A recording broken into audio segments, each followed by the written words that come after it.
이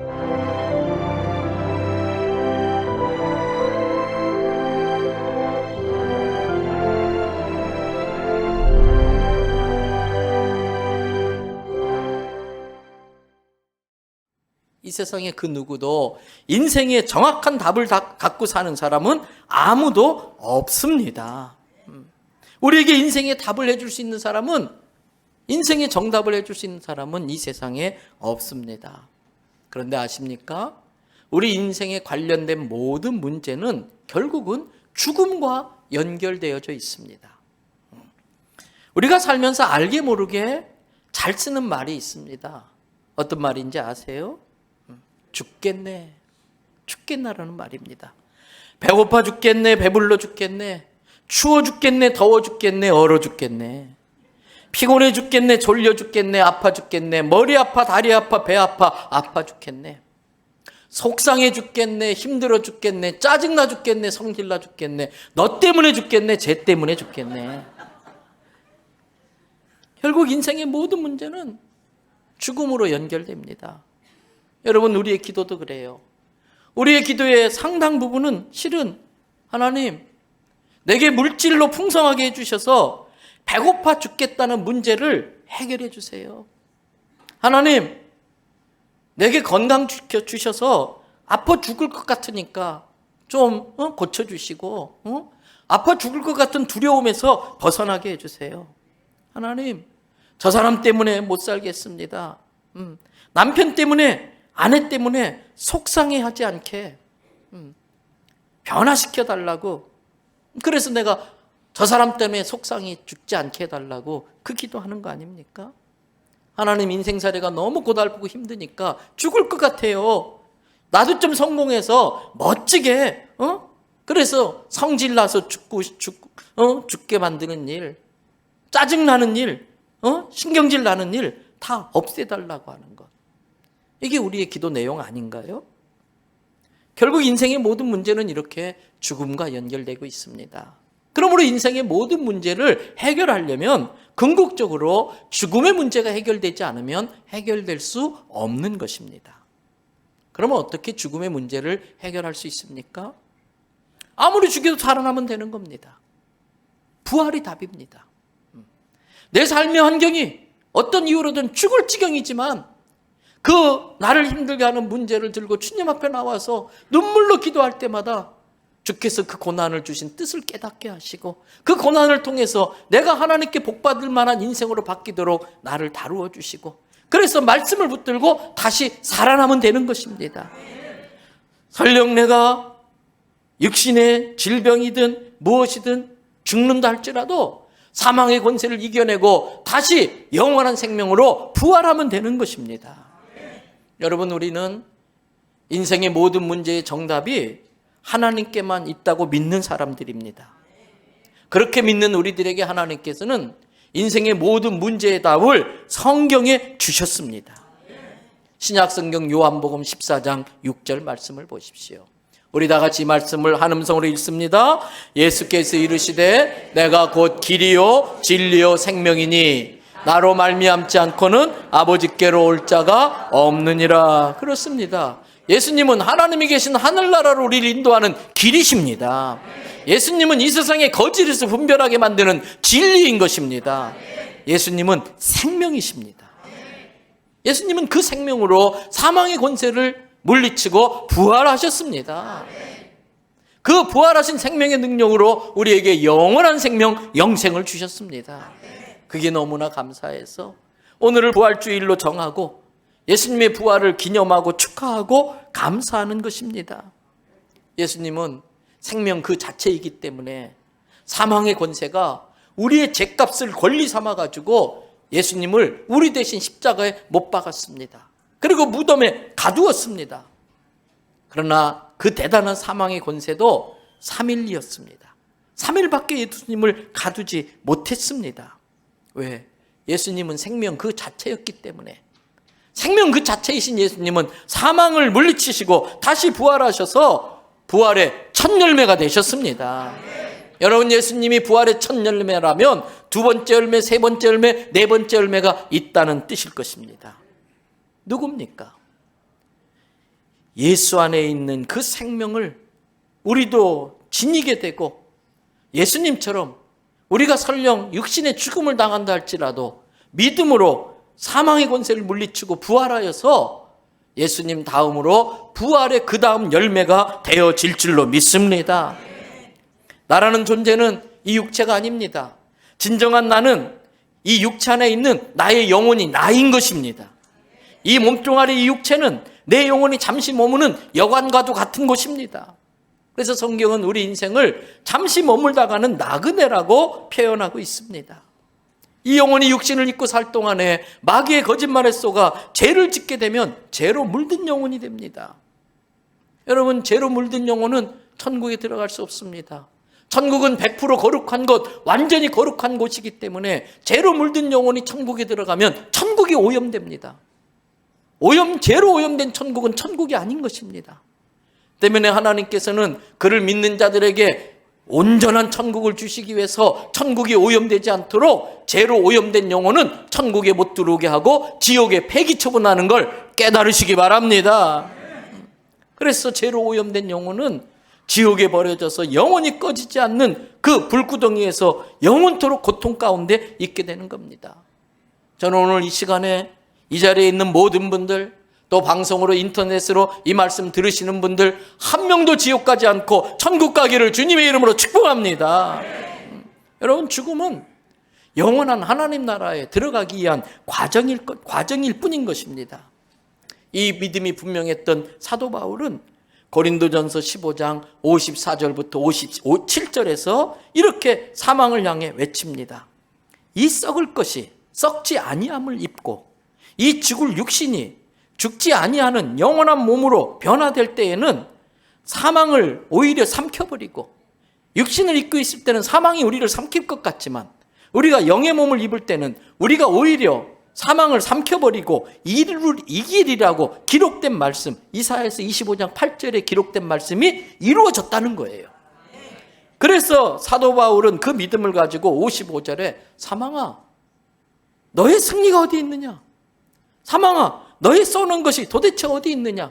56절, 사망이 나를 쏠 수 있는 건 나에게 있는 죄 때문이고, 사망이 나에게 권능을 부릴 수 있는 것은 내가 율법을 지키지 못함 때문인데, 57절, 우리 주 예수 그리스도께서 생명 그 자체이시기에 사망을 물리치시고 부활하심으로 말미암아, 또 우리 주 예수 그리스도께서 십자가에서 하나님의 공의를 완성시켰기 때문에 율법은 더 이상 우리에게 권능을 부릴 수 없고 우리에게 그러한 승리를 주신 하나님께 감사하노라.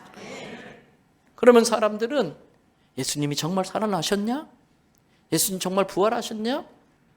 예수님 부활하셨다는 증거를 대보라고 우리에게 말할 겁니다. 여러분, 법정에서 재판장이 신문을 합니다. 변호사가 답을 합니다. 또 검사가 답을 합니다. 증인이 증언을 합니다. 그때 재판장이 물어봅니다. 증인, 그거 진짜예요? 그거 사실이에요? 그게 진짜라는 증거가 있습니까? 마찬가지로 세상 사람들은 우리들에게 예수님이 정말 부활했다고 하는 확실한 증거를 보이라고 물어볼 겁니다. 그 질문에 우리는 너무나 자신 있게 예수님 부활하셨습니다. 예수님 부활했다고 하는 확실한 증거가 있습니다. 라고 대답할 수 있어야 됩니다. 여러분, 예수님의 부활은 너무나 분명하고 확실한 역사적 사실입니다. 그 증거가 뭡니까? 그렇게 확신할 수 있는 이유가 뭡니까? 먼저는요, 지금까지 발굴된 수많은 역사적 자료들이 예수님의 부활을 객관적으로 증명하고 있습니다. 역사학자들의 연구에 의하면 어떤 사건이 신화로 자리 잡으려면 적어도 두 세대, 한 세대를 30년씩 계산할 때에 60년 정도가 지나면서 사람들의 입에 그 이야기가 오르내리면서 사람들의 상상력이 덧붙여지면 신화로 자리 잡기 시작한다는 거예요. 그런데 예수님에 대한 기록은 그러한 과정이 전혀 없어요. 예수님에 관한 내용이 문서로 기록되어질 때는 빠르게는 예수님 부활하시고 30년 뒤부터 성경으로 기록되기 시작해요. 그리고 아무리 늦게 기록된 것도 60년 이전에 이미 문서화되어졌어요. 예수님의 죽음과 부활이 문서로 사실로 기록되어질 수 있었던 이유는 뭘까요? 여러분, 부활하신 예수님을 본 사람이 너무나 많은 거예요. 이걸 증명할 필요가 없었던 거예요. 현장에서 본 사람들이 너무나 많았기 때문에. 그리고 부활하신 주님을 만난 사람들이 너무나 많아요. 그래서 사도 바울조차도 내가 아는 사람들 중에, 아까 읽은 성경에 보니까 남자란 표현이 나와요. 여성분들 죄송해요. 이 당시엔 여성들을 숫자로 치지도 않았어요. 그래서 내가 아는 사람들 중에 예수님을, 부활하신 예수님을 목격한 사람만 적어도 500명 이상이다. 여성까지 치면 1000명, 2000명이 될 거예요. 그 많은 증인들이 있었기 때문에 예수님의 부활의 사실을 문서화시켜도 반박할 수 없었던 분명하고 실제적인 역사적 사건이었던 것입니다. 그래서 수많은 역사학자들은 예수님의 부활 사건이야말로 인류 역사상에 있었던 모든 사건들 가운데 가장 증거가 많은 실제적 사건이라고 이야기하고 있습니다. 여러분, 또 예수님의 부활이 실제적 사건이었다는 증거가 예수님의 제자들의 변화된 모습, 그들이 죽음을 맞이하는 최후의 모습을 보면 알 수가 있습니다. 여러분, 어떤 사람 중에 진실을 증명하려고 자기 목숨을 거는 사람들이 간혹 있어요. 진리를 지키기 위해서 자기 생명을 버리는 사람들이 어쩌다 있어요. 그러나 가짜에다가 목숨 거는 사람은 없습니다. 가짜를 진리로 주장하기 위해서 자기 목숨까지 거는 사람은 없습니다. 예수님의 제자들은 진리를 지키기 위해서 목숨을 걸 만한 대단한 사람들이 아니었습니다. 그들은 진리를 알고 있음에도 불구하고 자기 생명을 지키기 위해서 진리를 외면하고 도망치는 아주 비겁한 사람들입니다. 아주 치사하고 치졸한 사람, 쫌팽이들입니다. 그 12제자가 다 고만고만해요. 배운 것도 없고 무식하고. 그런데 그 중에 좀 나은 게 베드로예요. 그래서 그 베드로를 수제자 세웠어요. 그런데 큰 소리 떵떵 쳤지만, 물론 다른 제자들은 예수님이 십자가에 못 박히시기 위해서 재판받으러 갈 때에 내 목숨이나 살리자 다 도망쳤지만, 그래도 수제자인 베드로는 재판받는 법정까지 따라가긴 했습니다만, 거기 산 여자아이가 당신 어디 많이 봤던 사람인데 어디서 봤더라? 아, 너 예수하고 한패구나. 그 말에 베드로 기겁을 합니다. 무슨 소리냐, 말도 안 되는 소리 하지 마라. 난 예수의 예자도 모른다. 아니야, 나 분명히 당신 예수 제자야, 나 봤어. 그랬더니 예수를 저주까지 하면서 3번이나 부인하고 도망친 사람이 베드로입니다. 그럼 베드로가 부활의 주님을 전해요. 그 부활의 주님을 전하다가 붙잡혀서 사형을 당하게 됐어요. 예수님과 똑같이 십자가에서 못 박혀 죽게 됐습니다. 그때 베드로가, 집행관님, 나 같은 죄인은 예수님처럼 저렇게 똑같이 십자가에 못 박혀 죽을 수가 없어요. 저를 저 십자가에 죽이시려면 저를 거꾸로 매달아 죽여주세요. 베드로가 부활의 주님을 만나지 않았다면 그 비겁한 베드로가 이렇게 담대하게 바뀔 수가 없는 겁니다. 야고보는 예수님이 부활하셨다는 걸 전하다가 돌에 맞아 죽습니다. 다른 제자들도 한결같이 예수님의 부활을 전하다가 끔찍한 순교를 당합니다. 예수님의 부활이 꾸며낸 거짓말이라면 결코 그런 식으로 죽음을 맞이할 수 없는 것입니다. 여러분, 또 예수님의 부활이 확실하다고 하는 증거가 있습니다. 지금 이 자리에 있습니다. 바로 접니다.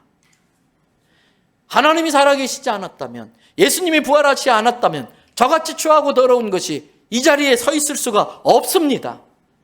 여러분, 가장 이상한 것이 뭔지 아십니까? 지금 여러분들이 이 자리에 있다는 거예요. 이 자리에 계신 많은 분들 중에 어떤 분들은 불과 얼마 전까지만 해도 내가 이 자리에 있다고 하는 것은 상상도 할 수 없는 일이었어요. 이 피곤한데, 이 주일날 집에서 텔레비 보고 뒹굴뒹굴 뒹굴러야 되는데, 도대체 여러분들에게 그동안 무슨 일이 일어난 겁니까? 도대체 여러분들에게 무슨 일이 일어나서 이 시간 이 자리에 앉아 있는 겁니까? 내가 달라진 게 기적입니다. 내가 달라지는 것은 사람이 할 수 있는 일이 아니에요. 하나님이 나 같은 거 택하셔서 나를 부르셨기 때문에 이 자리에 와 있는 줄로 믿습니다. 그렇게 달라진 사람 중에 가장 확실히 달라진 사람이 사도 바울이에요. 사도 바울은 둘째가라면 서러울 정도로 교만할 대로 교만한 사람이에요. 그런데 그는 교만해질 수밖에 없는 걸 우리가 인정하고 이해해 줘야 돼요. 왜? 그 당시 최고 학문을 졸업했어요. 헬라 철학에 능통했습니다. 로마법에 능통했습니다. 성경에 통달한 사람입니다. 학문에 그를 따라갈 자가 없어요. 오죽했으면 신약성경 중에 27권 중에 13권이 사도 바울이 썼을까요? 대단한 문장가입니다. 그의 가문은 그 대단한 자존심, 우월감을 갖고 있는 유대인들 중에서 가장 자존심이 강한 베냐민 지파 출신이 사울입니다. 당시의 사람들은 돈을 쓰든 무슨 수를 쓰든 수단 방법 가리지 않고 로마 시민권을 살려고 합니다. 대단한 특권이 있기 때문에. 그런데 사도 바울은 태어나면서부터 자동으로 로마 시민권을 갖고 태어나는 명문 가문의 출신입니다. 종교적인 열정은 누가 그를 따라갑니까? 나는 어떤 경우도 구약의 율법대로 살 거야 라고 바리새인으로 헌신한 사람이에요. 그러면서 예수 믿는 저것들, 예수가 하나님이라고? 감히 하나님을 모욕해? 저것들은 남겨두면 안 돼. 땅끝까지 쫓아가서 예수 믿는 사람을 죽였던 사람이 바울입니다. 그런 바울이 예수 그리스도가 부활했다고 전하는 그 이유 때문에 순교를 마다하지 않습니다. 그리고 죽기 직전에 자기가 개척했던 고린도 교회 교인들 중에서 아직도 부활을 믿지 못하고 있는 사람이 있다는 소리를 들어요. 그래서 안타까워서 쓴 게 고린도 전서입니다.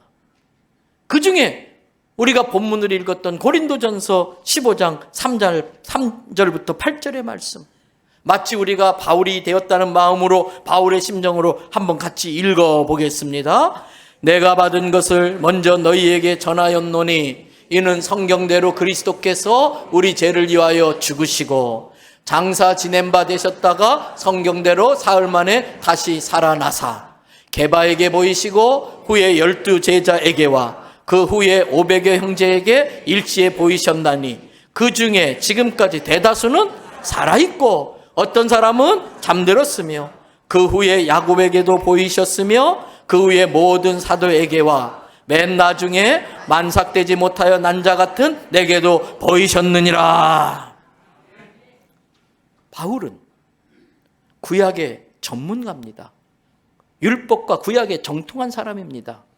눈에 뭐가 씌었든지 그 전까지는 구약을 그렇게 꿰뚫고 있는 사람이 예수님이 구약에 예언된 메시아라는 걸 깨닫지도 못했는데 다메섹성에서 예수님을 만났다가 3일 동안 장님으로 있다가 눈이 띄어지면서 구약의 눈이 활짝 열리는데 아하, 예수가 구약에 예언된 바로 그 메시아구나. 그리고 자기 남은 인생을 부활하신 주님을 전하다가 순교까지 당한 사람이 바울입니다. 여러분, 어떻게 사람이 이렇게 달라질 수 있습니까? 부활의 주님을 만나지 않고는 이렇게 달라질 수 없어요. 한 사람의 인격이 변화되고 가치관이 달라지고 또 인생 철학이 바뀌고 삶의 비전이 바뀌는 것은 쉽게 되는 일이 아니에요. 결정적인 어떤 사건이 있어야만 가능한 거예요. 바로 부활의 주님을 만났기 때문에 바울에게 그리고 저와 여러분들에게 이러한 놀라운 변화가 일어난 줄로 믿습니다. 마지막 끝으로 부활이 너무나 분명하다고 하는 증거가 또 있습니다. 여러분, 어떤 사람이 평생 거짓말도 안 하고 정말 진실하게 살아요. 그런데 어떤 사건이 일어났는데 그 사람이 그 사건을 봤어요.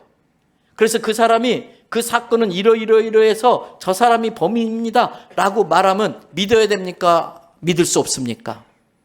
평생 거짓말하고 하지 않고 진실되게 산 사람이에요. 믿어야 됩니까? 못 믿습니까? 믿어야죠. 그러나 세상 법정에서는 그걸 증거로 채택할 수가 없어요. 채택하는 게 쉽지 않아요. 그래서 더 많은 증인이 같이 말이 일치돼야 겨우 증거로 채택될 수 있겠지요. 그런데 예수님의 말씀은 우리가 진실이고 거짓이 없다고 믿기 때문에 이 자리에 있는 거 아닙니까? 만약에 우리가 예수님의 말씀을 믿지 못한다면 예수님이 거짓말하고 있다고 생각하기 때문에 예수님의 말씀을 믿지 못하는 것일 겁니다. 그러나 예수님의 말씀에 조금이라도 거짓이 섞여 있다면 예수님은 구세주가 될 수 없습니다. 예수님의 말씀은 완전 100% 진실만 말씀하셔야만이 예수님이 진정한 하나님이시고 구세주가 되실 수 있는 것입니다. 여러분, 그래서 도저히 거짓말하실 수 없는 예수님께서 십자가 지시기 전에 사복음서에 보면 내가 십자가에 죽을 거야. 그러나 나는 내가 생명 그 자체이기 때문에 사망의 권세를 깨뜨리고 나는 3일 만에 부활할 거야. 이 말씀을 16번 이상을 하셨어요. 거짓말하실 수 없는 예수님이 자기의 부활을 16번 이상 했다고 하면은 이거만큼 확실한 부활의 증거는 없는 것입니다. 그래서 사도 바울은 고린도전서 15장 12절부터 15절에 이렇게 말합니다. 예수 그리스도께서 죽은 자 가운데서 다시 살아나셨다고 하는 것이 진실이라고 진리라고 너희에게 그렇게 말했는데도 고린도 교회 성도들이요, 아직도 너희 중에서 어떤 사람들은 어떻게 죽은 자가 다시 살아날 수 있느냐, 부활이라는 건 없다고 말하고 있느냐. 13절에 만일 너희들의 말대로 죽은 자의 부활이 없다면 하나님이 예수 그리스도도 부활시키지 않으셨을 거야. 14절 그리스도께서 만일 부활하지 못하셨다면 예수님이 부활했다고 전파하고 있는 우리의 전파도 순전히 거짓말이고 다 지금 헛발질하는 것이고, 예수 그리스도를 믿고 천국 간다고 하는 너희의 믿음도 다 거짓이고 헛된 것이고, 15절에 우리가 하나님을 거짓으로 증거한 거짓 증인으로 이 세상에 다 밝혀질 텐데 왜? 우리가 여기저기 돌아다니면서 하나님이 그리스도를 살렸다고 증언하고 다녔지 않느냐. 그러므로 만일 죽은 자가 다시 살아나는 부활이 예시당초 있을 수 없다면 하나님께서 예수님도 예시당초 부활시키지 않으셨을 거라는 거예요. 여러분, 예수님의 부활은 분명한 역사적 사실인 걸 깨달으시기 바랍니다. 여러분, 예수님의 부활을 믿는 사람은 예수님처럼 예수님이 주신 영원한 생명으로 죽음과 싸워 이겨내고 죽음과 직결될 수밖에 없는 인생의 모든 문제들을 부활의 믿음으로 이겨낼 수 있다는 걸 믿으시기를 바랍니다. 그러므로 인생 모든 문제의 답은 예수님이십니다. 부활이 모든 문제의 답입니다. 이 믿음을 가지고 부활의 증인이 되어서 아직도 예수님의 부활을 믿지 못하고 마귀의 거짓말에 속아 죄만 짓다가 죄에 오염되어 지옥의 폐기 처분될 수밖에 없는 그 사람들을 찾아가서 예수 믿고 예수님의 보혈로 죄 씻음 받고 천국 가야 된다고 복음을 전하는 저와 여러분 될 수 있기를 주님의 이름으로 축복합니다.